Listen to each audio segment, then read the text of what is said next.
Vextar pressed his clawed fingers against the recording device as his ship moved through the dark space near the third planet. The blue and green world spun slowly below them, covered in white clouds that looked peaceful from this distance. He had done this same work 47 times before on 47 different worlds. Each time the story was the same.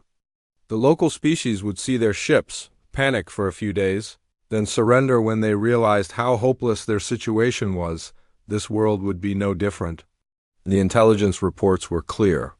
The humans had barely left their own planet. They had a few small stations around their moon and some mining operations on the red planet they called Mars. Their weapons were primitive, chemical rockets and simple energy beams. Their ships were slow and poorly armed. The Cathani fleet would demand surrender. The humans would argue for a day or two, then give up like everyone else did. Vextar had been a war chronicler for 12 years. He recorded the surrender ceremonies, interviewed the local leaders, and wrote the reports that went back to the hegemony. It was quiet work, usually boring. Most species were smart enough to know when they were beaten. High Commander Zalthek stood on the bridge of their flagship, looking down at the planet through the main viewing screen. His forearms were crossed behind his back in the traditional pose of a Cathani military leader. The commander was old, with dark blue skin that had started to fade at the edges, and he had led more conquest fleets than anyone else in the hegemony. "Send the standard message," Zalthek ordered. "Tell them we claim this system for the Cathani hegemony. They have 24 hours to surrender all military forces and prepare for occupation."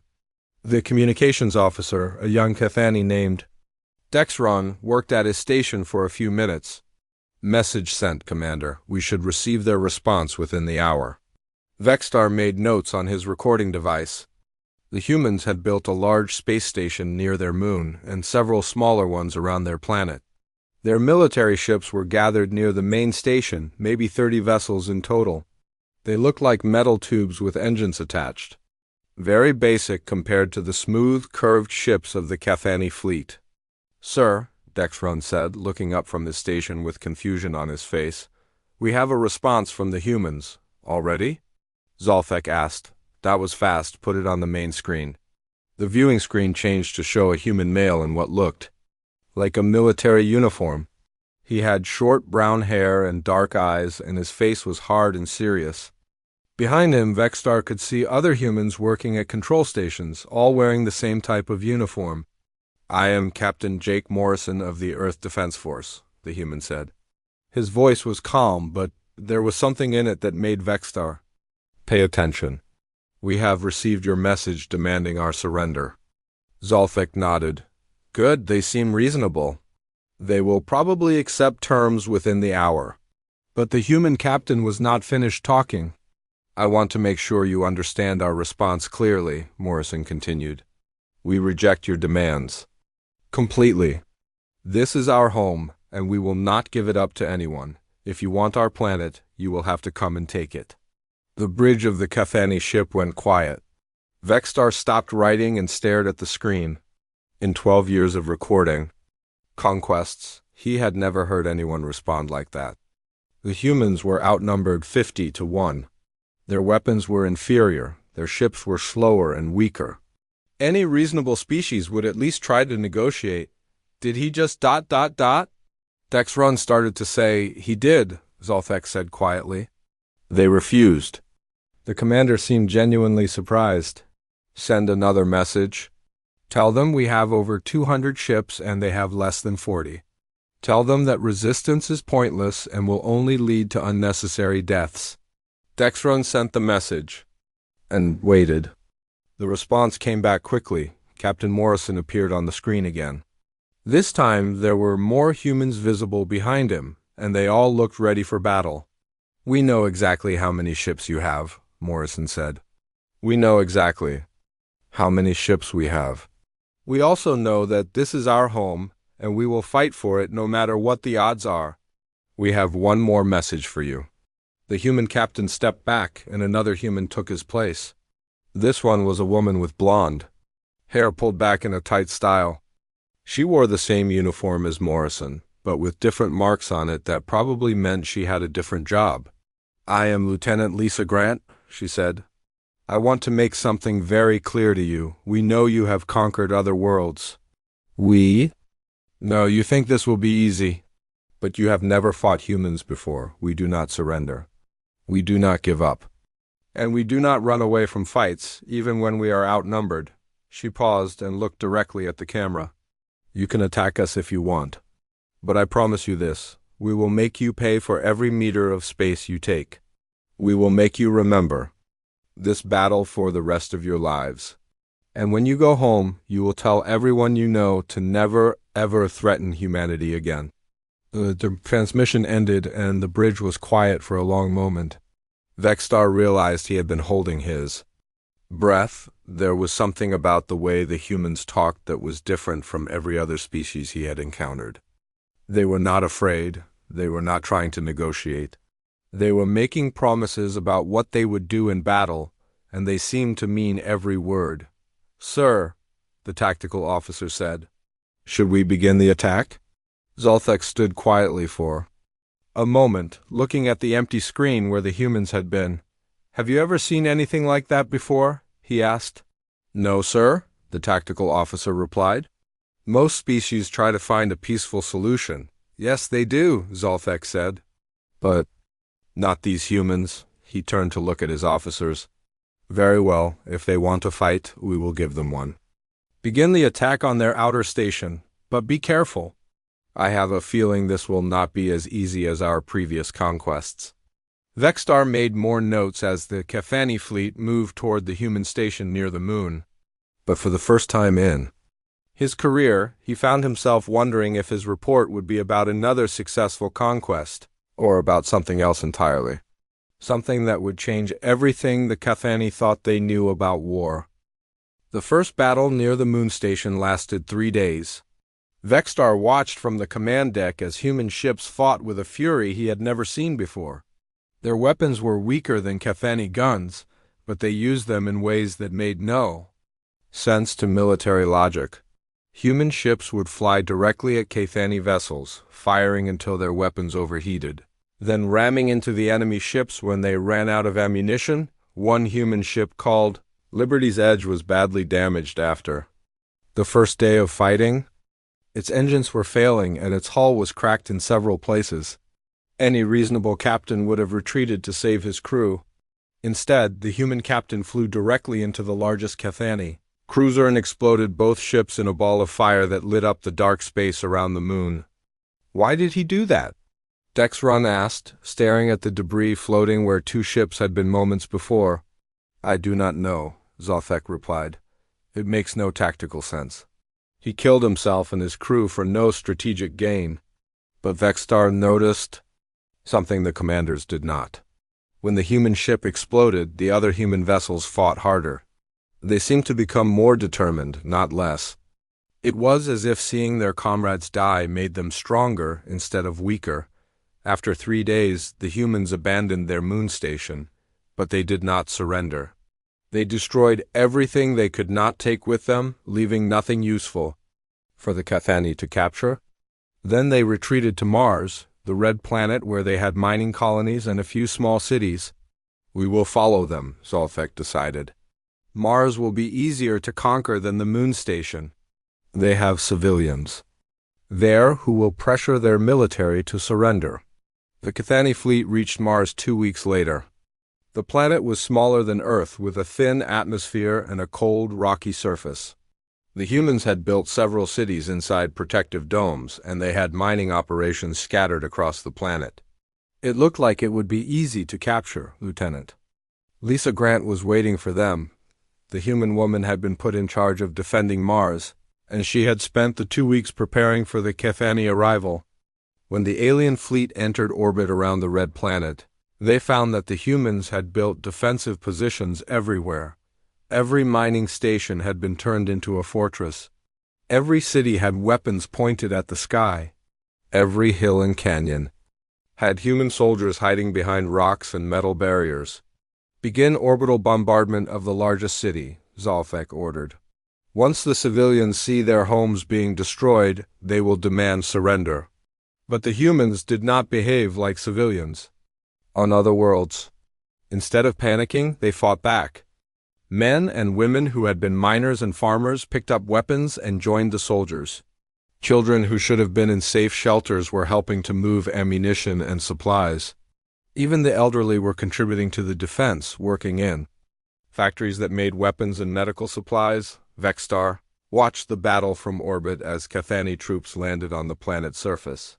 The humans had a ground commander named Sergeant Tony Blake, a big man with scars on his face and arms that showed he had been in many battles before.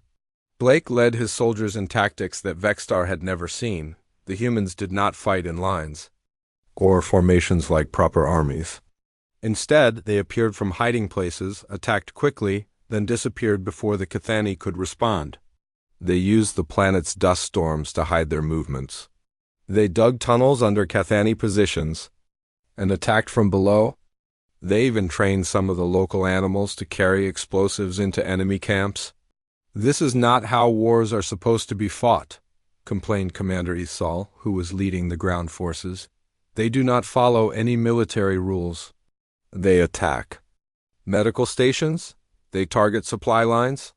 They even attack during truces when we are trying to negotiate." Dr. Karen Wright was the human medical officer on Mars. She was a small woman with brown hair and gentle eyes, but she worked in conditions that would have broken most people. Her medical stations were bombed daily by Cathani aircraft.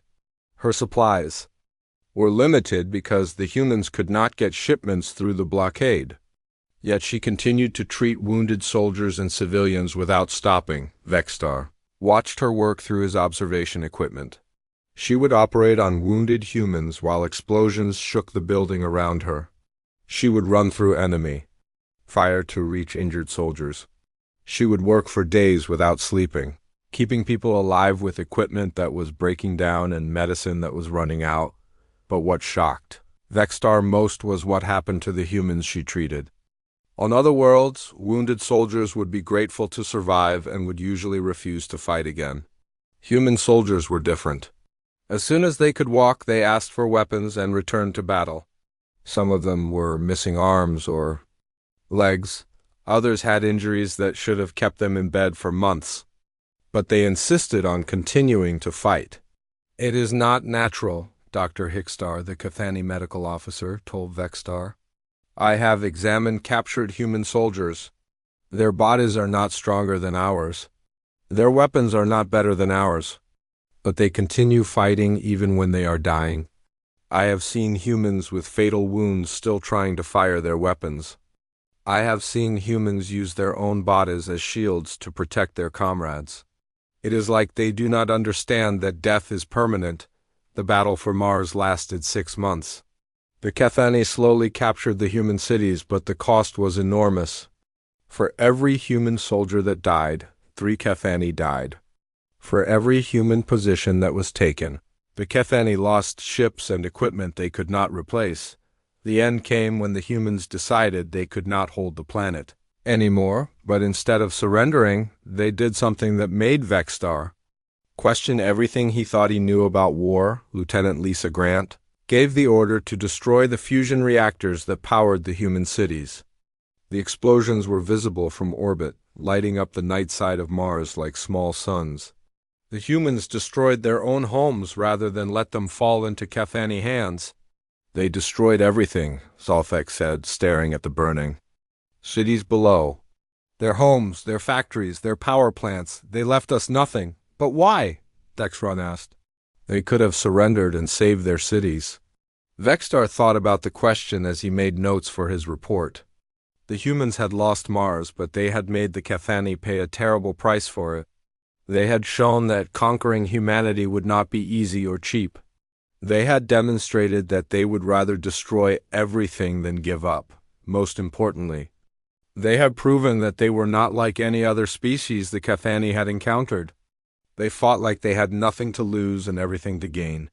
They treated every battle as if the survival of their entire species depended on it. As the Cathani fleet prepared to leave Mars and head for Earth, Vexstar realized that his report would be very different from his previous 47 Conquest Chronicles.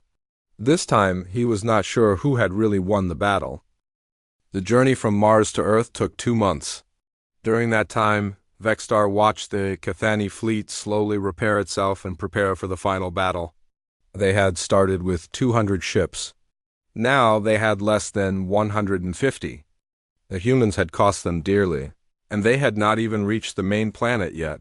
High Commander Zalthek spent most of his time studying reports about Earth. The planet had over 7 billion humans living on it, spread across 7 large continents.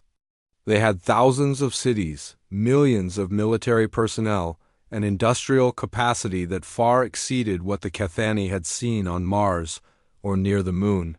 Intelligence reports show they have been preparing for our arrival, Zalthek told his senior officers. Every major city has been fortified. They have moved their factories underground. They have trained their civilian population in military tactics. This will not be an easy conquest.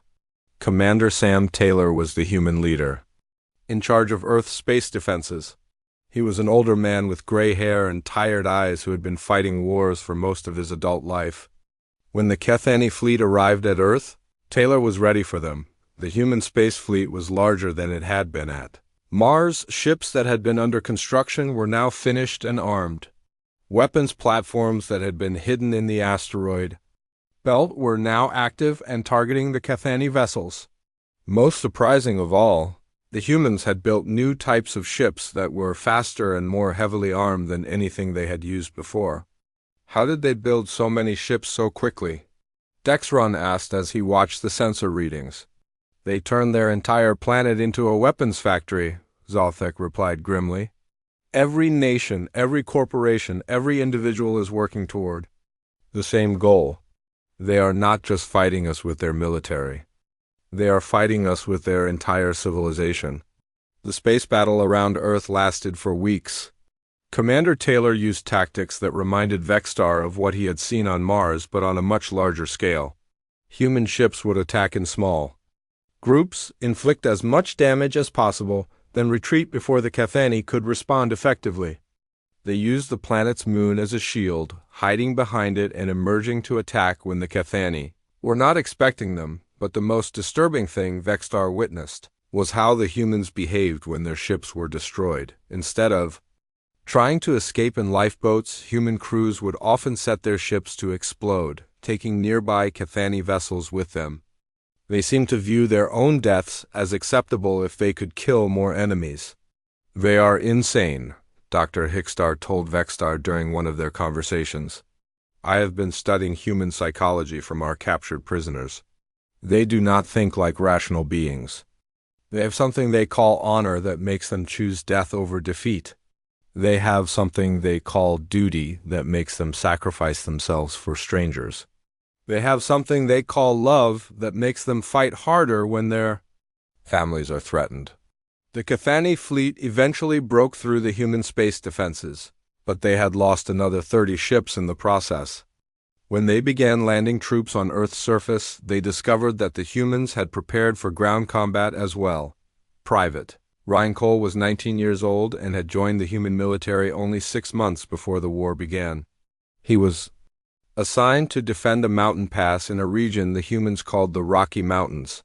His unit had 43 soldiers and was ordered to hold the pass against Cathani forces that numbered in the thousands. Vextar watched the battle from Cathani transport ship as it approached the mountain pass. The humans had built defensive positions among the rocks and trees, but they were clearly outnumbered. Any reasonable military force would have retreated to a more defensible position. Instead, Private Cole and his unit fought for 72 hours straight. They used every weapon they could find, including rocks and pieces of metal when their ammunition ran out. When Cathani forces tried to go around the pass, the humans detonated explosives that caused landslides, blocking the alternate routes. "Sir," reported Commander Ithsal from the ground, "the humans at the mountain pass are still fighting. We have lost over 300 soldiers trying to take their position." 300?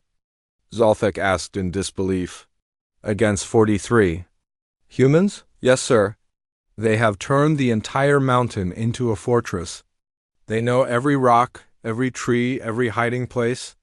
and they refuse to retreat even when we offer them safe passage if they surrender. What shocked Vextar most was not just that the soldiers fought so hard, but that the human civilians supported them. In the nearby towns, people who had never been soldiers were making weapons and ammunition. Children were carrying messages between military units. Women and men who should have been safe in their homes were volunteering to join the fighting. Dr. Karen Wright had been transferred to Earth before the invasion began. She was working in a hospital in a city called Denver, treating wounded soldiers and civilians. But her hospital was not like the clean, safe medical facilities that Vextar had seen on other worlds. It was located in the middle of a war zone, with Cathani aircraft bombing the city daily. She operates on patients while explosions shake. The building, reported a Cathani intelligence officer who had been monitoring human communications. She has no proper equipment, no adequate supplies, and no safe place to work. Yet she continues to save lives. Her patients love her so much that recovered soldiers often refuse to leave the hospital because they want to protect her. The battle for Earth continued for months. The Cathani captured cities, but the humans would not surrender. They captured military bases, but human soldiers would continue fighting from hidden positions. They controlled the skies, but human fighters would emerge from underground bunkers to attack their aircraft. Most disturbing of all was what happened to the human population. On other worlds, civilians would beg their governments to surrender when the fighting became too intense. On Earth, the opposite happened. The longer the war continued, the more determined the humans became. Vextar monitored human communications and was amazed by what he heard. Instead of demanding peace, human civilians were demanding that their government fight harder. Instead of complaining about the cost of war, they were donating everything they owned to the military. Instead of fleeing from battle zones, they were volunteering to fight. They are not acting like a conquered people, Vextar told Zalthek.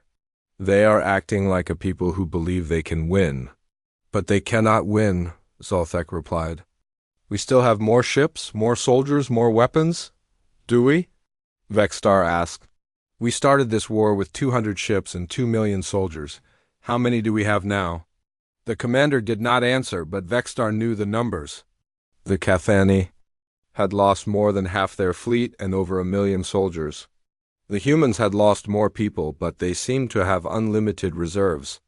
For every human soldier who died, 2 more appeared to take his place. As the war entered its second year, Vextar began to understand something that terrified him. The humans were not fighting to avoid conquest. They were fighting to destroy the Cathani completely. They viewed this war not as a political dispute, but as a struggle for survival. And they were prepared to sacrifice everything to ensure that the Cathani never threatened anyone again. The war was far from over. But Vextar already knew that his report would be unlike any he had written before. This time he was not chronicling a conquest. He was documenting the awakening of something that would change the galaxy forever.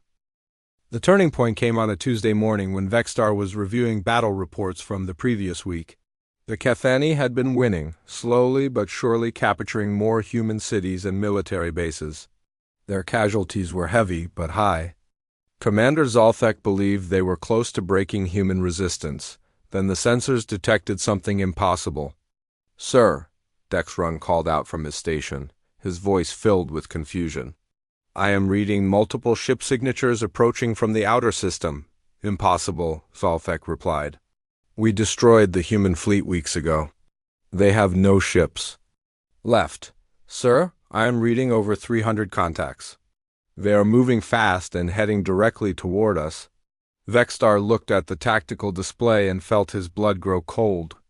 The human ships were not coming from Earth or Mars. They were coming from the asteroid belt, from the outer planets, from places where the Cathani had never thought to look. The humans had hidden an entire fleet in the cold, dark spaces between worlds. Captain Jake Morrison appeared on the communication screen. He looked older than when Vextar had first seen him, with new scars on his face and exhaustion in his eyes. But there was something else there, too. Something that made the Cathani bridge crew step back from their stations. "Hello again," Morrison said. I hope you have enjoyed your stay in our solar system. But I'm afraid your visit is over. The hidden human fleet struck the Cathani forces from 6 different directions at once. These were not the simple, primitive ships that had fought at the moon station. These were advanced warships with weapons that cut through Cathani shields like they were made of paper. They moved with precision and coordination that showed months of planning and preparation. "How is this possible?" Zolthek demanded. "Our intelligence reports showed they had no advanced technology." "Our intelligence reports were wrong," replied Commander Esau from the ground. "Sir, we are receiving reports from all fronts. The humans have revealed weapons we have never seen before. They have energy shields, plasma cannons, and some kind of missile that can track our ships through hyperspace." Lieutenant Lisa Grant was coordinating the space battle from a command ship called the New Horizon. She had been promoted to fleet commander after her success defending Mars, and she was using everything she had learned about Cathani tactics during the past year. "Target their command ships first," she ordered. "They cannot coordinate their defense without communication." The human ships moved like a single organism, each one supporting the others in a complex dance of destruction that left the Cathani fleet confused and scattered.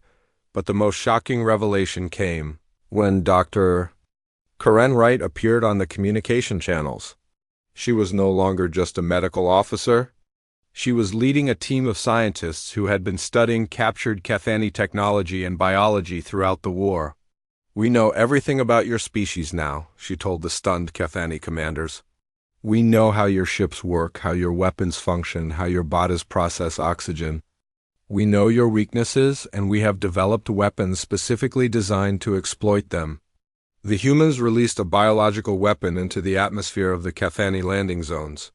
It was not lethal, but it made Cathani soldiers extremely sick, forcing them to retreat to their ships for medical treatment. At the same time, they used electromagnetic pulses that disabled Cathani equipment but left human technology unaffected. They planned this, Vextar realized as he watched the battle unfold. Everything they did, every retreat, every defeat, it was all part of a larger strategy. Sergeant Tony Blake was leading ground forces in what the humans called Operation Hammer. Instead of defending fixed positions, human soldiers were now attacking Cathani bases and supply lines. They moved in small groups, struck quickly, and disappeared before the enemy could respond. "They are not fighting like the same species," reported Commander Ithsal. "These humans are organized, disciplined, and using advanced tactics. They seem to know exactly where we are going to be and what we are going to do." The truth was even more disturbing. The humans had been studying Cathani military doctrine from the very beginning of the war. Every battle, every skirmish, every conversation had been recorded and analyzed. They had learned how the Cathani thought, how they made decisions, how they responded to different threats. Private Ryan Cole was no longer the young, inexperienced soldier who had defended the mountain pass. He was now a veteran leading a special operations unit deep behind Cathani lines. His mission was to capture alien technology and personnel for intelligence purposes. "The humans are not just fighting us," one captured Cathani officer told Vextar during an interrogation. "They are studying us. They ask questions about our homeworlds, our military structure, our government.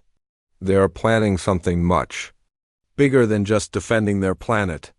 The space battle lasted for 3 days. When it was over, the Cathani fleet had been reduced to less than 50 ships. Over half of their ground forces were dead, captured, or too sick to fight. The humans had not just stopped the invasion. They had reversed it completely. Commander Sam Taylor contacted the Cathani flagship directly. "We are prepared to discuss terms," he said, "but not terms for our surrender, terms for yours." "This is impossible," Zolthek said. "We are the Cathani. Hegemony. We have conquered 47 worlds. We do not surrender to primitive species." "You are not fighting a primitive species," Taylor replied. "You never were. We allowed you to think we were primitive because it gave us an advantage. While you were overconfident, we were preparing. While you were assuming we would be easy to defeat, We were learning everything we could about you. The humans revealed the extent of their preparations. They had been monitoring Cathani communications since the first contact. They had been studying alien technology from the very first battle. They had been preparing for this war not just for months but for years. We knew you were coming, Captain Morrison explained. We detected your scout ships 3 years ago. We have been watching you, learning about you, preparing for you. Every move you made, every decision you took, we anticipated it. The humans had built their defensive strategy around the Cathani assumption that they were primitive and disorganized. They had deliberately used inferior weapons and tactics in the early battles to make the aliens overconfident. They had sacrificed ships and soldiers to maintain the illusion that they were desperate and outmatched. You fell into our trap, Lieutenant Grant said. You thought you were conquering us, but we were conquering you. We learned your language, your technology, your military procedures. We studied your psychology, your biology, your social structure.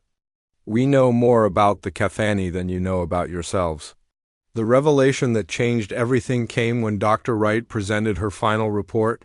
We have been in contact with the other species you conquered, she announced. We have been sharing our research with them. They are very interested in learning how to defeat the Cathani hegemony. Vextar felt the deck of the command ship shaking as human weapons struck their shields. Around him, Cathani officers were trying to process what they were hearing. The humans had not just been defending themselves. They had been building an alliance of all the species the Cathani had conquered. 47 worlds, Taylor said. 47 species that have been waiting for someone to show them how to fight back. We have given them the tools they need. Your empire is finished. The war was not over, but the outcome was no longer in doubt. The humans had revealed their true capabilities, and the Cathani were not prepared for what they faced. Vextar realized that his chronicle would not be about the conquest of humanity. It would be about the day the Cathani hegemony learned that they were not the most dangerous species in the galaxy, the humans were. The human counteroffensive began 3 weeks after the Great Battle in Earth's orbit. Vextar watched in horror as the remaining Cathani fleet was forced to retreat from the solar system, but the humans did not let them leave in peace. They followed. Captain Jake Morrison now commanded the largest human fleet ever assembled. Ships that had been hidden throughout the solar system joined together into a force that was bigger and more advanced than anything the Cathani had expected. These were not the simple metal tubes that had fought at the moon station. These were warships built with technology stolen and improved from captured Cathani vessels. They are pursuing us, Dexrun reported from his station.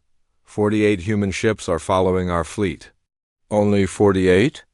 High Commander Zalfek asked. We still have 51 ships. We can turn and fight. Sir, Dexrun said quietly, those 48 ships just destroyed the Cathani base at Proxima Station. It took them less than 2 hours. Vextar felt his heart sink. Proxima Station had been one of the most heavily defended outposts in Cathani. Space. It had weapons platforms, shield generators, and a garrison of over 10,000 soldiers. The humans had destroyed it in 2 hours. The truth was worse than Zalfek realized. The humans were not just chasing the retreating Cathani fleet, they were attacking Cathani territory everywhere. Ships appeared at mining colonies, military bases, and supply depots throughout the outer regions of Cathani space. They struck, quickly destroyed everything useful, and disappeared before reinforcements could arrive. Sergeant Tony Blake was leading one of these attack groups. He was no longer the ground soldier who had fought on Mars and Earth. He was now commanding a unit that specialized in capturing and destroying Cathani installations. His soldiers moved like ghosts, appearing from nowhere and vanishing just as quickly. They know our bases better than we do, reported Commander Ithsal during one of the few communication windows they could establish. They strike at the exact moment when our defenses are weakest. They know our patrol schedules, our supply routes, our communication protocols. It is like they have been planning these attacks for years. Dr. Karen Wright was now working with a team of scientists and engineers who had spent months studying every piece of Cathani technology they could capture. They had learned how to build better ships, better weapons, and better defensive systems. But more importantly, they had learned how to think like the Cathani. "We understand your military doctrine now," she explained during a broadcast that was transmitted to every Cathani ship and base in the region. "We know how you organize your forces, how you plan your operations, how you make your decisions. We can predict what you will do before you do it." The humans had turned Cathani predictability against them. For centuries, the hegemony had used the same strategies and tactics to conquer other species. They followed the same patterns, used the same approaches, made the same assumptions. The humans had studied those patterns and learned to exploit them. Lieutenant Lisa Grant was coordinating the space campaigns from her command ship. She had learned to think several moves ahead, planning attacks that would force the Cathani to respond in ways that made them vulnerable to other attacks.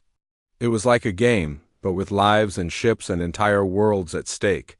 "Target their supply convoys first," she ordered. "Without supplies, their bases cannot function. Without functioning bases, their fleets cannot operate. Without operational fleets, they cannot defend their territory." The humans were not just destroying Cathani military assets. They were liberating the worlds that the hegemony had conquered. On planet after planet, human ships would arrive and destroy the Cathani occupation forces. Then they would leave weapons and training for the local populations to defend themselves. Private Ryan Cole was leading one of these liberation missions. He was now a captain commanding a battalion of soldiers who specialized in fighting against superior numbers. They would land on occupied worlds, contact the local resistance movements, and help them drive out the Cathani forces. "The humans do not want to conquer us," reported a Cathani intelligence officer who had escaped from one of the liberated worlds. "They want to destroy us completely. They are arming every species we have ever conquered. They are teaching them how to fight. They are building an alliance against us." The alliance was growing larger every day. Species that had been conquered decades ago were now receiving human weapons and training. Worlds that had accepted Cathani rule were now in open rebellion. The hegemony was collapsing from within as well as being attacked from without. Commander Sam Taylor appeared on communication screens throughout Cathani space. He was broadcasting from Earth, but his message was being relayed by human ships and allied worlds across dozens of star systems. "The Cathani hegemony is finished," he announced. "You have oppressed peaceful species for too long. You have conquered worlds that never threatened you.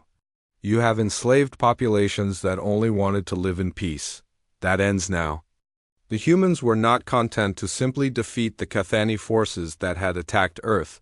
They were determined to ensure that the hegemony could never threaten anyone again. They were systematically destroying every military installation, every weapons factory, every shipyard that the Cathani possessed. "They fight like demons," one captured Cathani officer told Vexstar. "They never sleep, never rest, never show mercy. They pursue us across the galaxy, destroying everything we have built. They will not stop until every Cathani military asset is destroyed."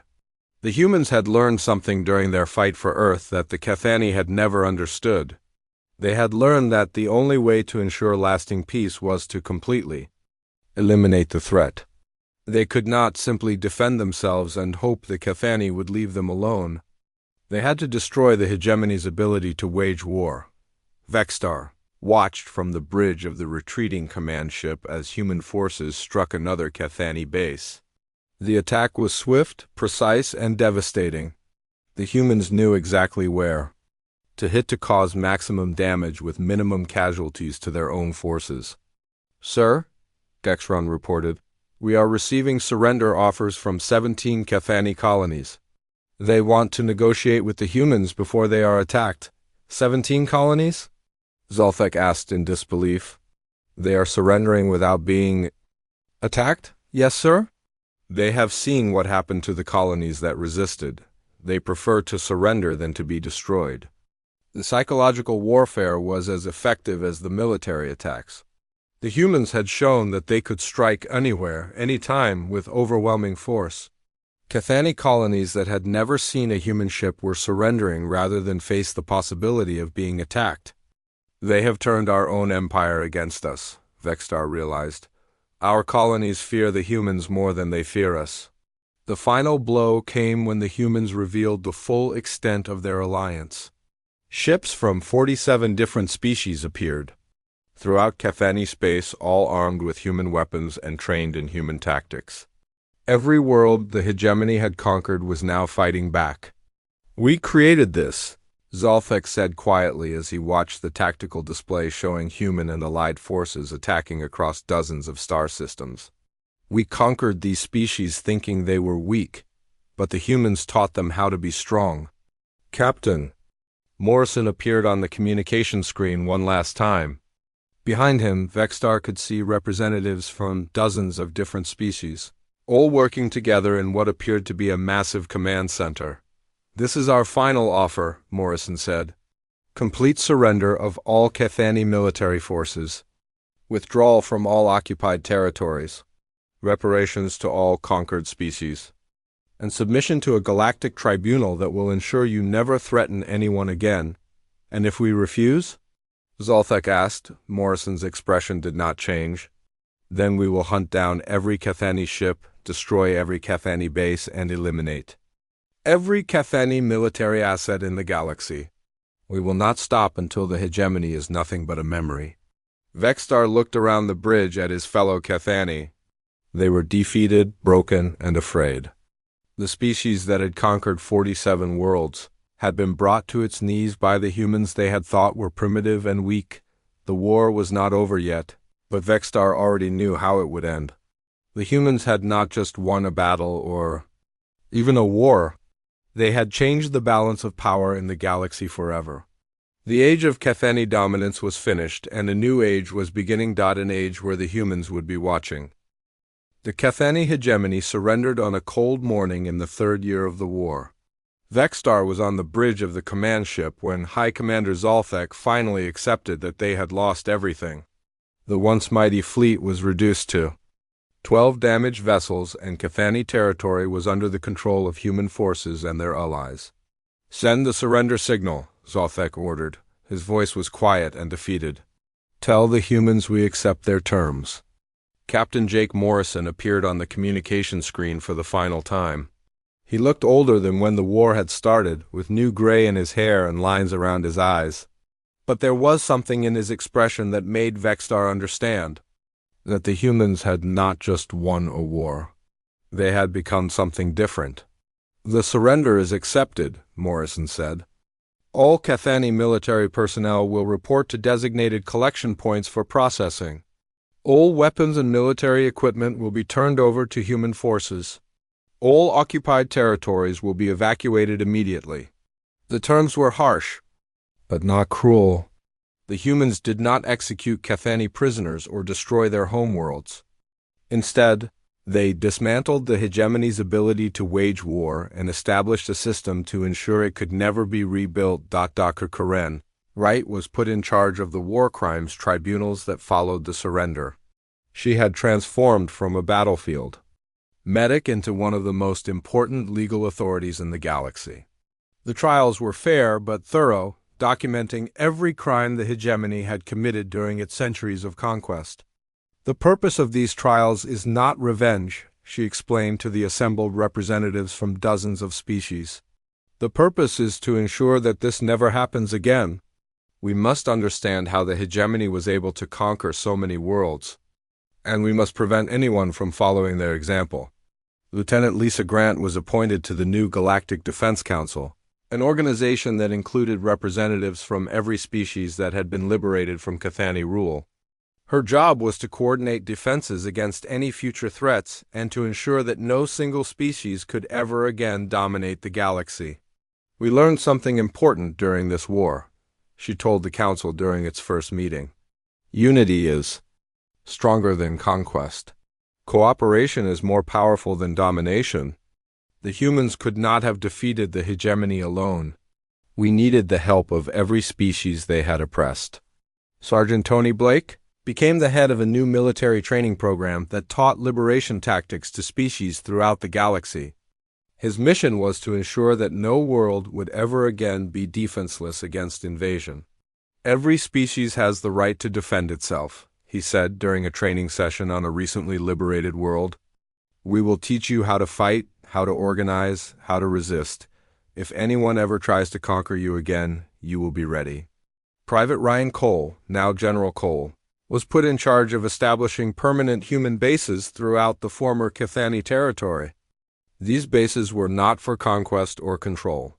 They were monitoring stations designed to watch for new threats and to provide assistance to any species that needed help. We are not here to rule you, he told the leaders of a recently liberated world. We are here to make sure no one else tries to rule you either. The galaxy has seen enough empires. It is time for something different. Commander Sam Taylor became the first Supreme Admiral of the Galactic Alliance, a position created to coordinate defense and cooperation between all the liberated species. Under his leadership, the Alliance grew stronger every year, sharing technology, resources, and knowledge. The humans taught us something that the Cathani never understood, said Ambassador Yilran, who had been appointed as a liaison between the former hegemony worlds and the new alliance. They taught us that true strength comes from protecting others, not from conquering them. 5 years after the war ended, Vexstar was called to testify before the Galactic Council about what he had witnessed. He was the only surviving war chronicler from the original Cathani fleet, and his testimony would become the official record of humanity's entry into galactic affairs. Tell us about the humans, requested the council chairwoman, a representative from one of the first worlds the hegemony had conquered. What did you observe during the war? Vexstar looked around the council chamber. Representatives from 47 different species were present, all of them free because of what the humans had done. He thought carefully about how to explain what he had witnessed. The humans are not like any other species I have encountered, he began. When we first contacted them, we thought they were primitive and weak. We were wrong about everything. He described the battles at the moon station, on Mars, and around Earth. He explained how the humans had fought with a determination that bordered on madness, never surrendering even when defeat seemed certain. They do not fight for conquest or glory, Vexstar continued. They fight for survival, for their families, for their freedom. When they are threatened, they become something that no military force can defeat. They become unstoppable. The council listened in silence as Vexstar described the human counter-offensive. He explained how they had not been content to simply defend themselves, but had systematically destroyed the hegemony's ability to threaten anyone else. They could have stopped after driving us from their solar system, he said.